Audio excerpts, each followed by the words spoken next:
মুলাদিতে শান্তিপূর্ণ ও নকলমুক্ত পরিবেশে এইচএসসি, আলিম, টেকনিক্যাল ও ভোকেশনাল পরীক্ষা অনুষ্ঠিত।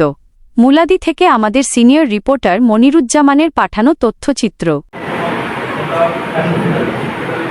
উপজেলায় ২০২৬ সালের এইচএসসি, আলিম, টেকনিক্যাল ও ভোকেশনাল পরীক্ষার প্রথম দিন সুষ্ঠু, শান্তিপূর্ণ ও নকলমুক্ত পরিবেশে অনুষ্ঠিত হয়েছে।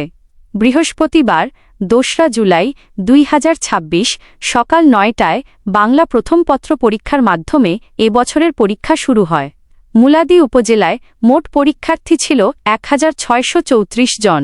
এর মধ্যে পরীক্ষায় অংশগ্রহণ করে ১৫৬৩ জন এবং অনুপস্থিত ছিল ৭১ জন। এবার উপজেলার ৫টি সাধারণ কলেজ, ১টি আলিম মাদ্রাসা এবং ১টি টেকনিক্যাল ও ভোকেশনাল শিক্ষা প্রতিষ্ঠানের শিক্ষার্থীরা পরীক্ষায় অংশগ্রহণ করে।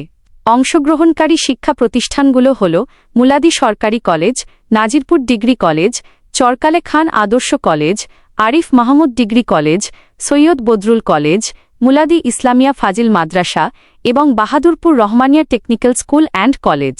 পরিসংখ্যান অনুযায়ী সাধারণ কলেজগুলোতে ৪৮ জন, আলিম মাদ্রাসায় ১৫ জন এবং টেকনিক্যাল ও ভোকেশনাল প্রতিষ্ঠানে ৮ জন পরীক্ষার্থী অনুপস্থিত ছিল।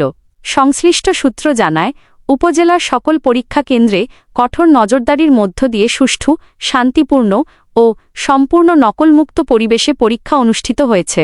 কোথাও কোনো ধরনের অপ্রীতিকর ঘটনা বা অনিয়মের অভিযোগ পাওয়া যায়নি। জনতার কথা, নিউজ টিভি, ঢাকা।